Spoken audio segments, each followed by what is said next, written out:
Dan kita akan mengetahui perkembangan terkini dari pasca gempa Flores. Kita sudah bergabung dengan produser lapangan CNN Indonesia Irin Wardani yang ada di jalur Trans Flores di Kabupaten Ende, Nusa Tenggara Timur. Kita langsung menyapa Irin. Selamat siang Irin, bagaimana kondisi di sana terakhir ini? Saya lihat di sana ada alat berat ya yang sedang ada di belakang Anda. Apa yang terjadi pada siang hari ini Irin? Ya, selamat siang Lianita. Semoga Anda bisa mendengar suara saya karena saya harus memakai masker karena di belakang saya ini memang alat-alat berat difungsikan untuk melakukan proses pembersihan jalan di jalur Trans Flores ini.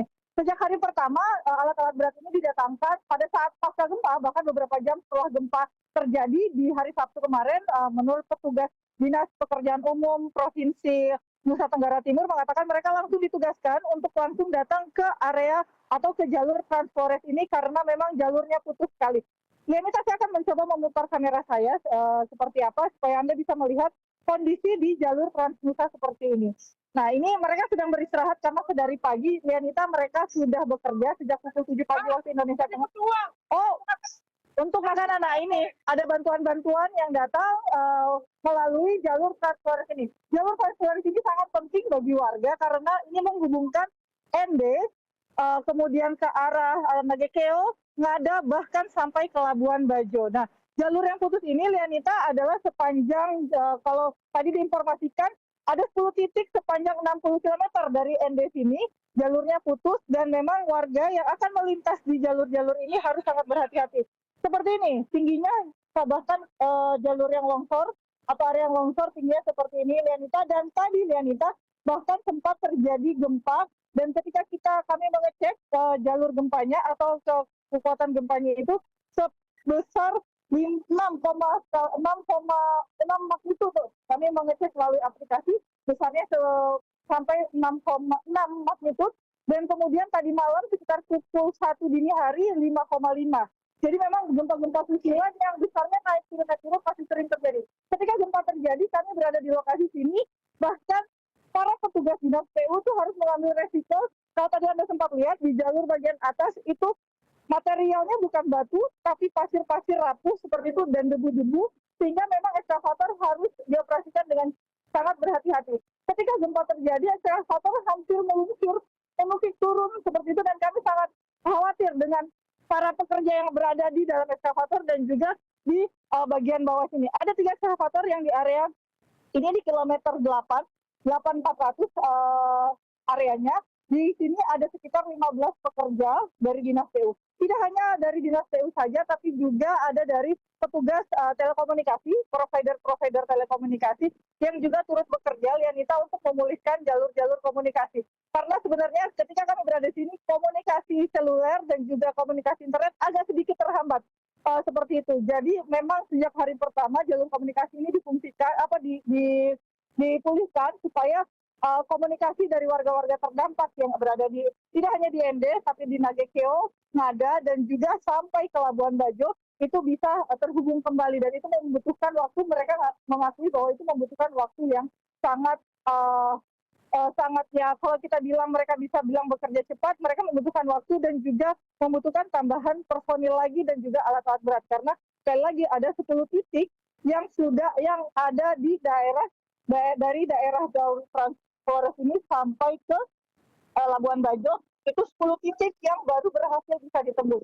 Namun setidaknya pengaturan lalu lintas ini, kalau saya lihat dari kemarin saya melintas jalan sini, sayang sekali tidak ada petugas dari Dinas Perhubungan atau kepolisian yang datang membantu dari pekerjaan atau mengatur lalu lintas dari Dinas Pekerjaan Umum. Itu sangat disayangkan, padahal ini adalah jalur Trans Flores, jalur yang menghubungkan area-area penghubung utama dari seluruh di wilayah NTT seperti itu. Sehingga kemudian sempat terjadi ada protes-protes dari masyarakat yang ingin pasif melintas jalur ini. Mereka harus menunggu selama 30 menit bergantian. Jadi dari jalur belakang saya, itu kendaraan-kendaraan harus bergantian masuk, dan juga dari kendaraan yang berasal dari Ende yang ingin ke arah Nagekeo atau Ngada juga harus bergantian selama 30 menit di tengah cuaca yang panas sekali, sehingga ada beberapa warga atau banyak sekali warga yang protes seperti itu karena tidak sabar untuk melintasi area sini. Nah, itu mereka ditekankan justru oleh petugas dinas PU sendiri menenangkan dengan menggunakan bahasa mereka, menggunakan dan meminta pengertian dari warga bahwa melintas jalur sini harus sangat hati-hati, karena apalagi kalau ada longsor kecil-kecil atau ada gempa kecil-kecil seperti susulan, longsornya ini membahayakan terutama pengendara motor. Kalau saya bisa tunjukkan kepada Anda, begini cara mereka untuk melintasi seperti apa. Nih, seperti ini Lianita, mereka harus melintas sangat hati-hati dan kebanyakan didominasi dengan kendaraan roda 2. Kalaupun kendaraan yang dilintasi itu yang diutamakan adalah kendaraan yang membawa bahan bakar BBM, bahan bakar minyak, kemudian yang membawa bantuan sembako atau juga relawan-relawan. Kalau hari ini jalanannya lancar, tidak ada antrian kendaraan karena dari pagi jalurnya sudah dibuka, tapi tetap harus hati-hati. Selain debu juga material-material longsor. Jadi harus berhati-hati untuk melintas seperti itu. Nah, kabel-kabel di depan Anda, Yanita, ini merupakan kabel-kabel telekomunikasi yang sedang dikerjakan. Kalau bisa saya tunjukkan kepada Anda seperti ini, tertumpuk atau rusak karena material-material longsor yang sampai sekarang masih berusaha untuk dipulihkan oleh para petugas seperti itu, Yanita. Jadi memang kondisinya sangat sulit sekali. Tapi setidaknya ada pemandangan bagus yang ingin saya tunjukkan kepada Anda karena Flores ini sangat indah sekali. Ini pantainya. Jadi walaupun panas-panas bekerja, para pekerja juga setidaknya sedikit terhibur dengan suasana pantai Flores.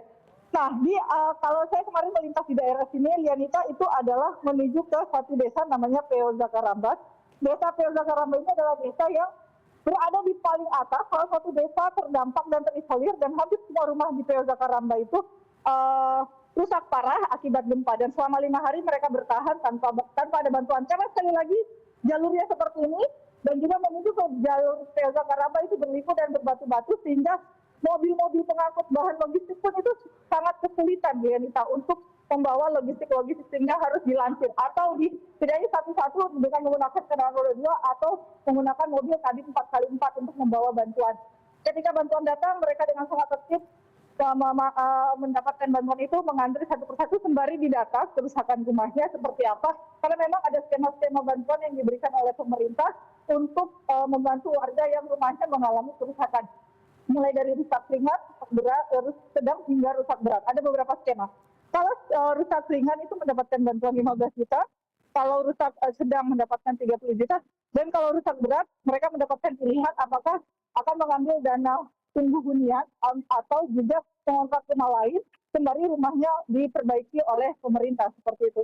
Nah, ini barusan lewat melintas kendaraan pengangkut minyak atau BBM sendiri, memang berkali-kali dari pagi kami melihat lebih banyak dominan walaupun kendaraan roda 2 dan pengangkut bahan bakar dan juga pengangkut bahan logistik atau bantuan logistik serta relawan. Jadi memang itu sebenarnya yang diutamakan, Lianita, untuk melintasi jalur Trans Flores ini menuju ke desa-desa termasuk Nagekeo, Ngada, dan juga sampai ke Labuan Bajo. Karena ini adalah jalur utama. Sekali lagi, tapi yang sangat disayangkan, selama saya berada di sini dari kemarin dan pagi, tidak ada petugas kepolisian ataupun dinas perhubungan ataupun pihak-pihak terkait yang membantu petugas-petugas untuk mengatur jalan. Jadi ada gesekan-gesekan kecil, warga diharapkan tenang, pelintas jalan diharapkan tenang, karena ini adalah resiko yang harus kita pahami bersama-sama bahwa semua upaya-upaya harus dilakukan agar mempercepat pemulihan jalan-jalan seperti ini, supaya tidak ada saudara-saudara kita yang tidak mendapatkan bantuan, dan supaya logistik dan juga masyarakat-masyarakat terdampak segera pulih dari bencana gempa ini. Lianita. Baik, Irin Wardani, tetap jaga kesehatan, tetap jaga keselamatan, karena sesuai dengan juga laporan Anda bahwa gempa susulan masih terus terjadi, dan di lokasi Anda melaporkan debu terlihat memang sangat bisa mengganggu jalur alur pernafasan. Tetap jaga kesehatan, Irin. Selamat siang, terima kasih Irin Wardani, produser lapangan CNN Indonesia, melaporkan dari jalur Trans Flores di ND Nusa Tenggara Timur. Selamat siang.